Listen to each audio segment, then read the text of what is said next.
Now they can begin to warp out the segment. Removing the first segment takes brawn and finesse to avoid colliding with the dry dock. Pas erop dat hij niet van het dek afraakt, hè? With barely 2 meters on each side, there's no room for error. Oké, Maurice, we zijn er doorheen, we zijn gekruist, dus we kunnen zo gaan remmen.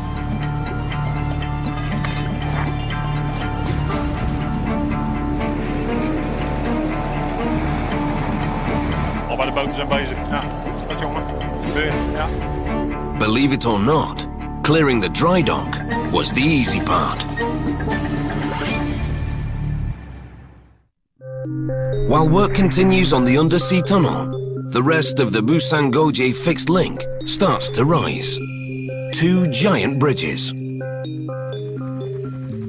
One with 3 pylons, the other with 2.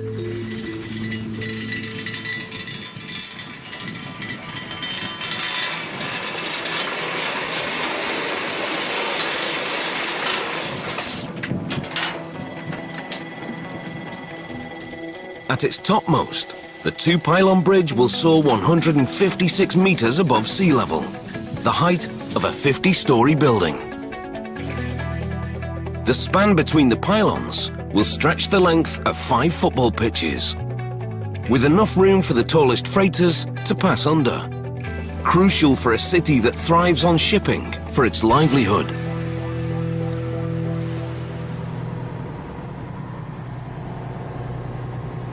The most pleasing aspect of the bridge is also the most daunting. Its curved diamond shape. Of course, curved pylons are very difficult to construct, but they're very much in harmony with the surrounding scenery in many ways, in that they bear resemblance to a mother's praying hands and to the wings of seagulls. 35 kilometers away, the first 5 tunnel segments arrive at a temporary mooring site. From here, they'll travel across Jinhae Bay to their resting place on the sea floor, already leveled and lined with gravel. And here's how they'll get there. Pontoons the size of a mansion. Dutch designed, Korean made. One pontoon is positioned near each end of the tunnel segment. After arrival at the tunnel site, mammoth winches on pontoons will lower the segment to the seabed. At least, that's the theory, because it's never been done in the open sea. A specialist diving team prepares the first tunnel segment for the immersion operation.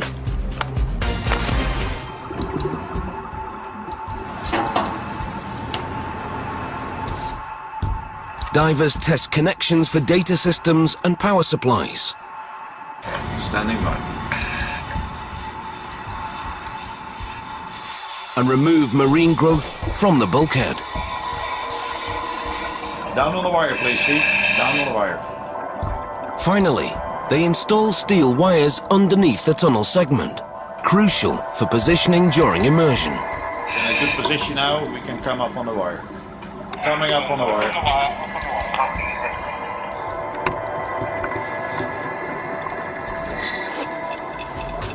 Above water, the crew are also adding a temporary access tower, so workers can enter the segment in case of trouble with the ballast tanks. Over, the tunnel is clear.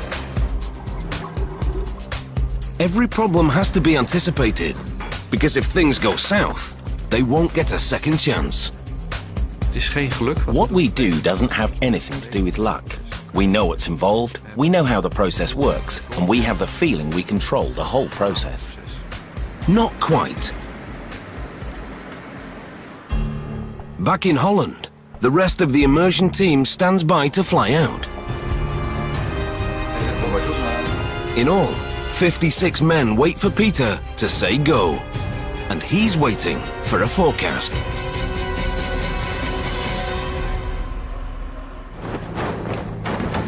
When the wind blows from the south, swells roll in from the Pacific. Because we're situated offshore, we have to deal with waves. And these waves can be pretty fierce. Even swells barely 30 centimeters high pack so much force they could fracture the subsections that form the tunnel segment. Throughout its journey, the segment will be at the mercy of the waves, so the team needs 3 days of calm seas. Structon looked around for a forecaster, but few dared to stick out their neck for such a costly guess. Then, a Danish company seized the challenge. They came up with a model to predict waves as small as 10 centimeters, up to 5 days out. A stunning breakthrough in forecasting.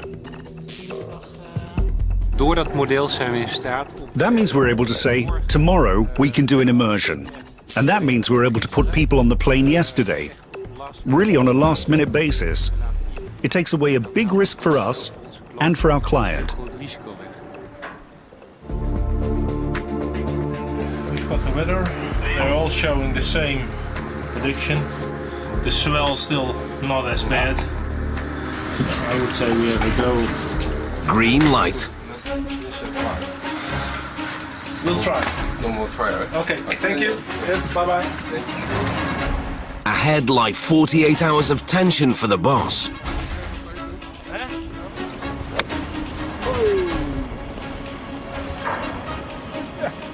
Six months of work, rides on steel threads, and a forecaster's guess. Tonight, no one will sleep soundly.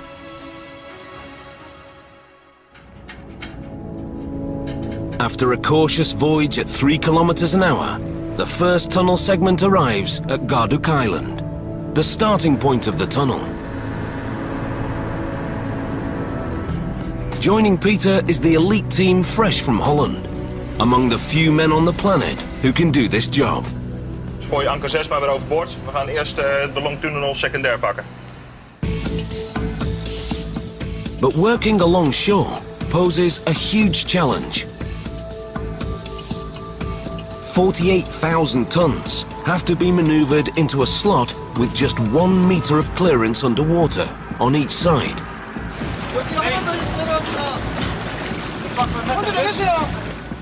One false move and the segment could get jammed in the rocks. Controlling the segment are 14 steel cables, anchored in the rocks and on the seabed.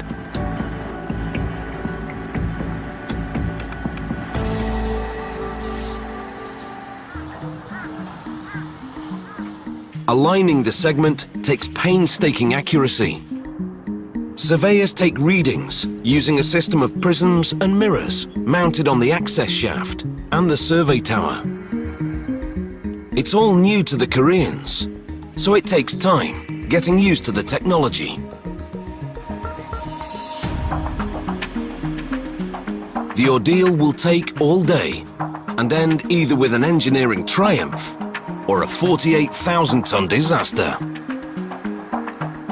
With so little clearance and so much at stake, the segment moves at a snail's pace. After a journey of 35 kilometers, it's now just 4 meters from the abutment.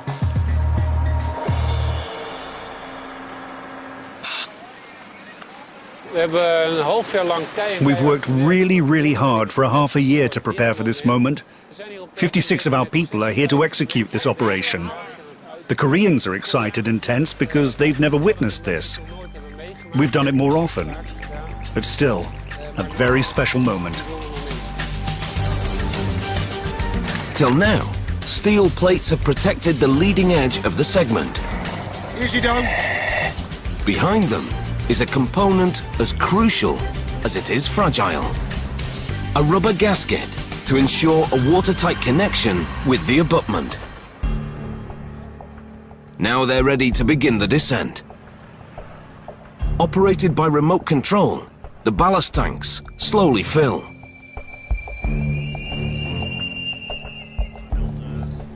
The command post monitors everything via remote control cameras, on the pontoons and inside the tunnel segment. Oké, heren, jullie mogen wat mij betreft alle 4 tegelijk laten zakken. The segment must align with the mouth of the tunnel to within 3.5 centimeters. You can imagine that if this segment were placed 10 centimeters off and you did that 18 times, you'd end up 2 meters off on the other side. Well, that wouldn't be very good. 7 hours later, touchdown. The segment now rests just 50 centimeters from the abutment, the mouth of the landward tunnel. To close the gap, engineers have installed a pair of powerful hydraulic jacks. Linking the jacks and applying tension closes the gap.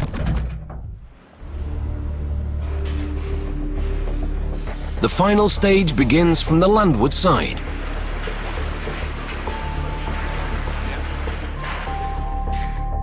A wall of water nearly 3 meters wide separates the segment from the abutment, what they call the immersion joint.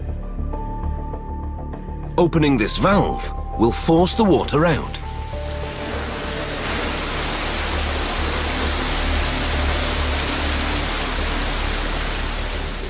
As the immersion joint empties, external pressure will further compress the gasket for a watertight seal. The echo from the bulkhead reveals the water level in the joint.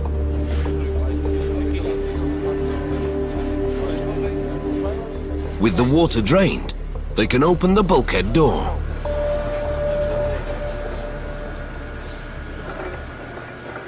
But the lock's jammed. You know that he was going to break? Huh? Did you know that? Because you took the toolbox with you. This calls for cruder technology.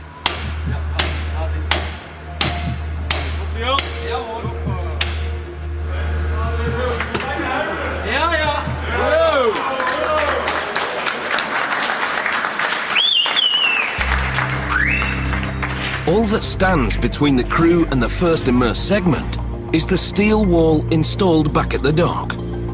And here is why it's so brilliantly simple.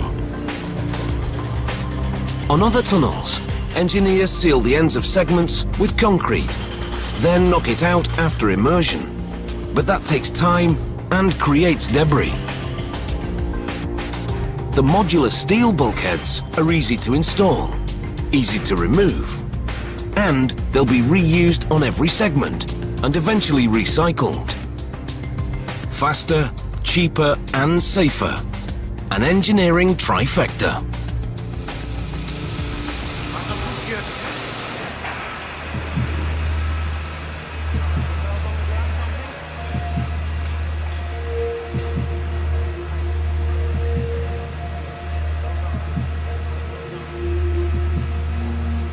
Finally, open sesame.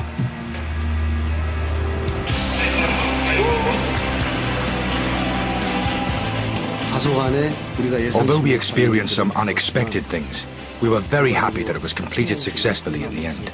And the feeling of accomplishment was indescribable. Congratulations, Mr. Duke. Their marathon operation lasted almost 78 hours. Some have gone 2 days without sleep. 1 down, 17 to go. And they won't all go smoothly.